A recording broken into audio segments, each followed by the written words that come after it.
just want to put a trick out there. So there's something that these two things do, this ChatGPT and the Telegram. You can actually instead of giving it your question, you can tell it to just give you a random question that you want to answer.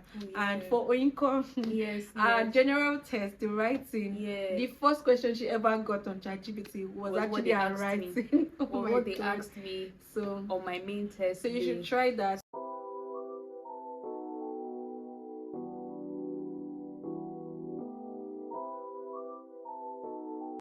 Hi guys, welcome back to my YouTube channel. If you are new here, welcome, and if you're a returning subscriber, welcome back. So as you can see, we have a new face on this channel today. I'll let her introduce herself. Hi guys, my name is Oinkom.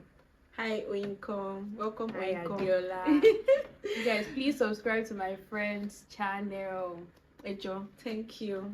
Alright, so as you've seen in the title of this video and in the caption, we'll be talking about everything you need to know about IELTS, what we did to get to where we got to, and just basically advice and everything to expect if you're going to be taking an IELTS test very soon. And for more emphasis, we just want to let you guys know that we are just going to be giving you our own personal experience. We're not like the best or anything. So just basically how we got a band 8 on our first try for the general training IELTS. So basically IELTS is a standardized English proficiency test which is used for immigration or academic purposes, and that is like the two formats. There are two formats of the IELTS test. There's the academic test and then there's the general training test. For the academic, you take the academic if you want to study abroad, or if you want to, like, for license purposes generally, and you have to know if you actually need it before you take it, because some people take it and they don't end up using it, but like it's expensive to just be taking for anyhow sake. So just confirm with your school, maybe the school you want to go to, if they actually need the academic test before you actually take it. And the general IELTS is for immigration purpose or work. If you are traveling for work or immigration, you might have to take the general training, but like I said, just confirm if you actually need it before you end up taking it. Also, like, one of the difference between the academic and the general test is that for the general test you do reading, writing, speaking, and reading, writing, speaking, and listening. So it's the same for academic. The only difference is that for academic you would do like a different writing task 1, because they have like 2 tasks, writing task 1 and 2. So for the academic you're doing a different type of writing task 1. Also for the academic, the reading is a bit more complex than for the general test. However, for the academic, the reading the marking scheme is like a bit less strict compared to the general test. So I just want to add to what she said. So in terms of the writing task, general training task 1 is more about letter, informal letter, formal letter, semi-formal letter. So basically what you've been doing in secondary school. While for academic, the writing task 1 is more about data. So you are going to be they would maybe give you like a pie chart, a table. In my case, I got a table. It could be like a process diagram, it could be a line graph, it could be anything, because there are different types. All you need to do is just interpret the data as you're seeing it. So yeah, that's just the major difference. As you said, like the reading is a bit more tedious, but the marking scheme is more flexible. Also, there are 2 types of IELTS: the paper and the computer based. As name implies, the paper is basically handwritten, like you have to write your answers, while the computer is for people that are familiar with computers, so you type your answers basically. So there are differences between these 2. For the paper, there's more time for some of the tests, like the listening test. You have time to transfer your answers, while for the computer you have to just answer as you go. Then in terms of the results and how long it takes, for the results, for the computer, it comes out about 2 to 3 days. 2 to 5 calendar days. 2 to 5 calendar days, while the paper comes out around like 13 days after you write the test. So it also depends on the urgency. It's just basically based on preference. Yes, and I think for our results, yours came out in less than in like 24 hours. Yes. I wrote my exam on a Saturday, it came out on Sunday, like Sunday night, basically. Yeah. Mine was 2 days after.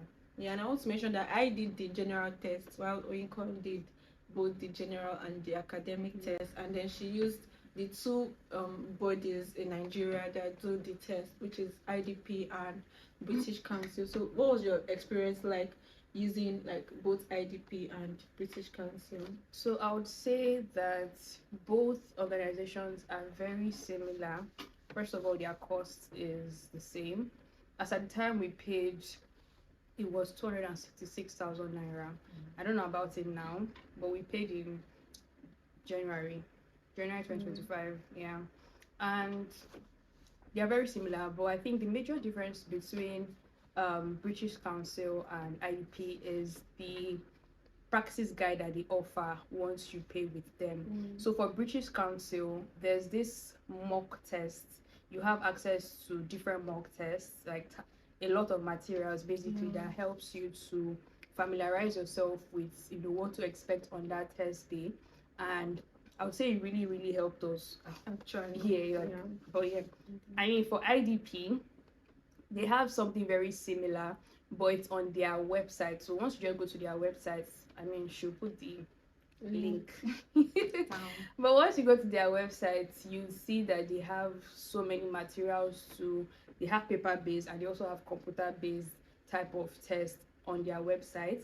And one unique thing that they offer is, because I did my my academic with IDP in Ibadan, not in Lagos, in Ibadan, so I don't know if it applies to other parts of Nigeria. But what I'm about to say is that they sent me a mail that I could come in for a mock test, like a familiarization test, basically just to get familiar with the exam environment, what to expect on the actual test day. And I feel like that's something very profound, because I mean on that test day you are not so agitated, because I mean you've been there and you already know what to expect and all of that. Like for example, during the mock test, they told me to remove my earrings, remove my wristwatch, remove my accessories. They told me to just hold my passport. So all of that, when we're being told to walk in on the actual test day, I was not surprised and all of that. So I wasn't tense or anything. You didn't even bother to use. Yes, I did. Yeah, that day I didn't even bother to wear my earrings, because I was like, okay, I know that this is what's going to happen on that day. So yeah, those are the differences. Okay. Sorry, I forgot to mention one thing. IDP also offers. So the thing is, if you pay through IDP, you either get access to the course materials for only one skill for 30 days. So in my case, I wanted to know more about the speaking, so I picked speaking course materials, basically just different lectures that will enlighten you about what to expect on the test day rather, and the things that you need to know, the pronunciations, vocabulary ranges, grammatical errors, and stuff like that, right? So it depends on your preference, or you have access to the four test skills. You have access to the 4 test skills for free for only 4 days. So that means you have unlimited materials, different lectures, different videos, but you only have to make use of read them and watch videos if you can within that 4 days. The first thing I just want to mention is that we did study under any academy. We practice on our own, and by God's grace we're able to get the desired scores. Also I'll mention that you need to actually know yourself, like know what works best for you because of the timing, because there are like different strokes for different folks for this for the timing for your IELTS. We practiced for about 2 to 3 months before we took the test. For some people, they take 2 weeks to practice, some even days. So you have to know what works best for you. Yeah, and the reason why we did 2 to 3 months because we were working at the time, so it was understandable.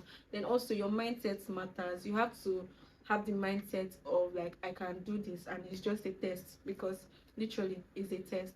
But a lot goes into this test. There are a lot of unlearning and learning Yeah. that you have to do, because you think that you know this English, my dear. I put it to you.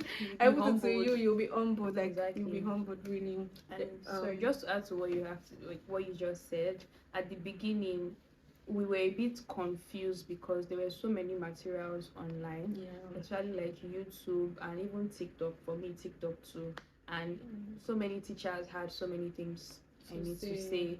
So it's just important that you don't just bombard yourself with so many materials. Just stick to maybe a particular teacher. We're going to obviously mention the maybe materials that we used and even YouTube videos that we followed, but it's just important that you stick to maybe 2 or 3 persons, because at the end of the day it's easy to get overwhelmed due to so many information that is out there. So there are 5 materials that helped us practice effectively for the IELTS test. So the first one is YouTube. Our major YouTube channel, or rather the major YouTube channel that helped us prepare effectively was IELTS Advantage. IELTS Advantage, that man, he simplifies everything regarding IELTS. Yes, so I'm going to obviously put the link for his YouTube channel in the description box. But yes, IELTS Advantage was our number 1. For her, she used it for her speaking. It2 IELTS is also like a good one. Yeah, and in my case, because I also did academic IELTS, I made use of IELTS Liz. She simplified everything regarding the academic test for me. So the writing, especially it was the writing task one. Yeah, so there are other like materials that you can use. So there's this AI on Telegram that helps with speaking and writing tasks, and it's basically like help to mark it and tell you your errors, what you need to do, even recommend like YouTube videos for you to watch and resources for you to use to practice to get better. Yes, very resourceful. Exactly, like one of the most shocking things that the AI speaking IELTS helped us with was one textbook that had like 100 and something questions, and it was so helpful, honestly. Funny enough, one of the questions that we looked at actually came out in my own speaking task. Like my speaking task 2 had, and even task 3 had what we had already like looked at before. So I definitely was put a link for the AI Telegram in the description below. Then also we use ChatGPT, especially in yes. I think you use ChatGPT a lot for your writing. For my writing, because I needed to, because obviously like I needed to know more about my errors in grammar and vocabulary ranges, and ChatGPT helped me realize that I don't really know how to write.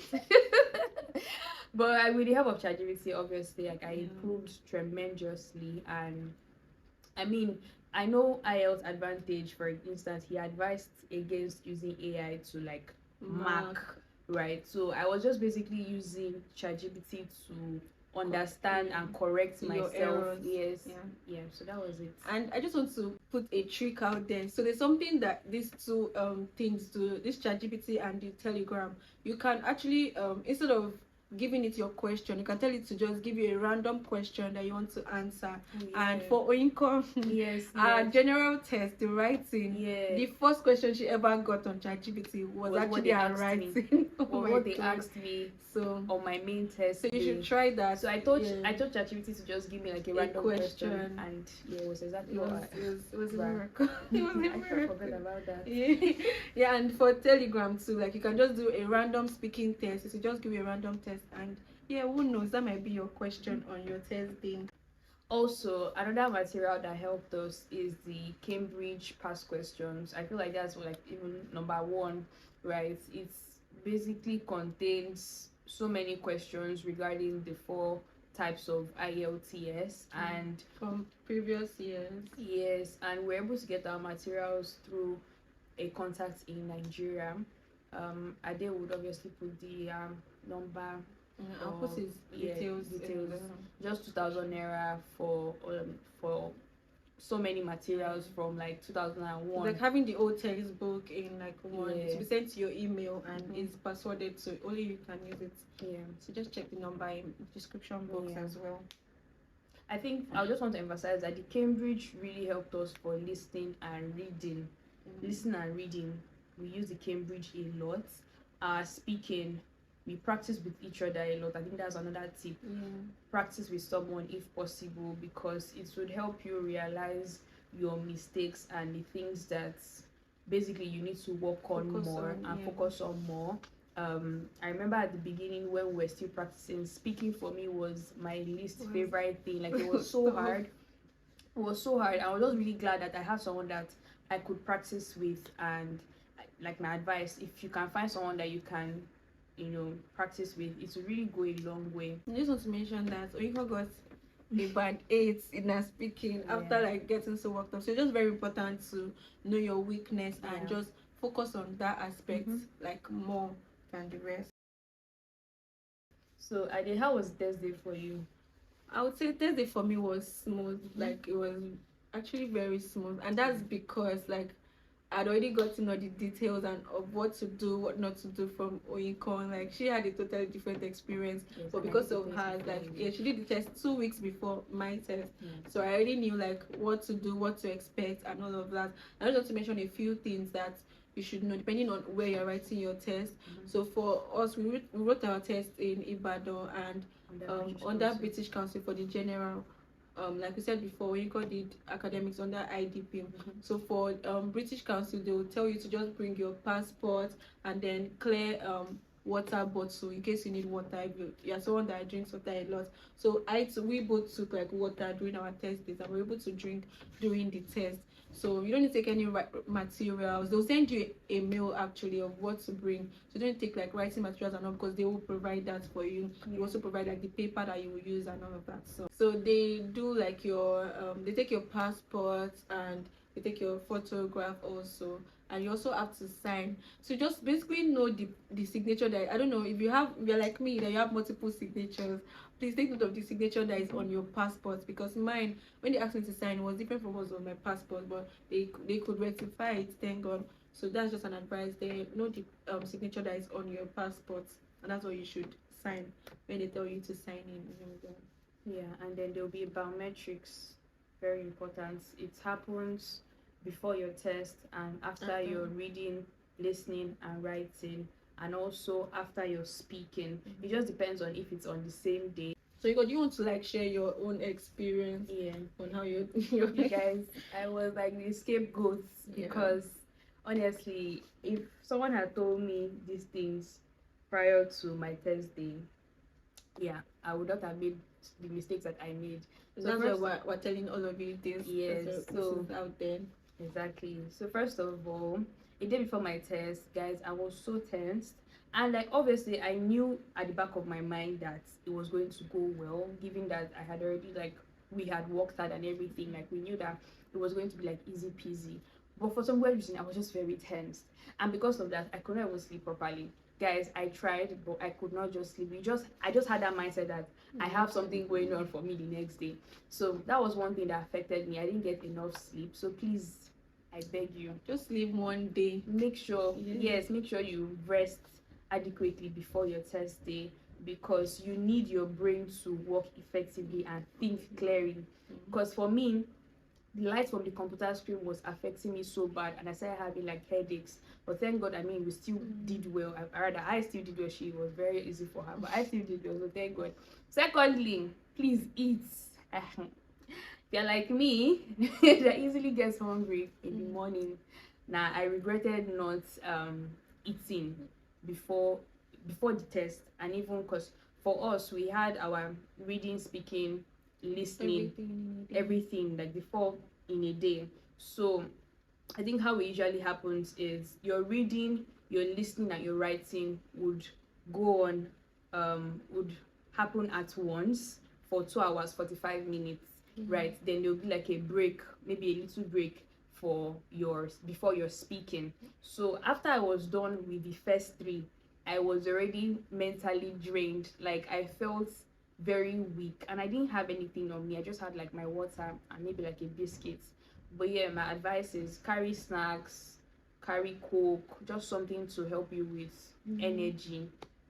Also, like you have the opportunity to pick what you want to do first. So some people pick speaking first, like before but I advise against, but like you have to know yourself. But I really believe that you should do your reading, writing, and listening first, because then your brain is still like calm and all of that, and there is no like sun for you to be able to think and listen well. But yeah, do what works for you at the end of the day. Yeah.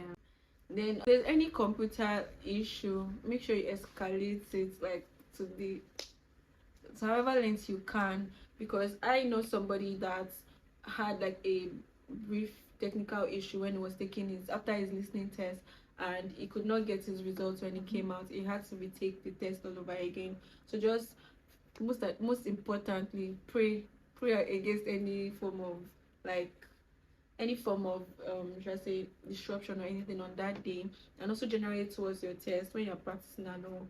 Prayer is very important, especially if you're a religious person, because you can't actually do that. Like you need all the strength and all the like wisdom and all you can get. Yeah.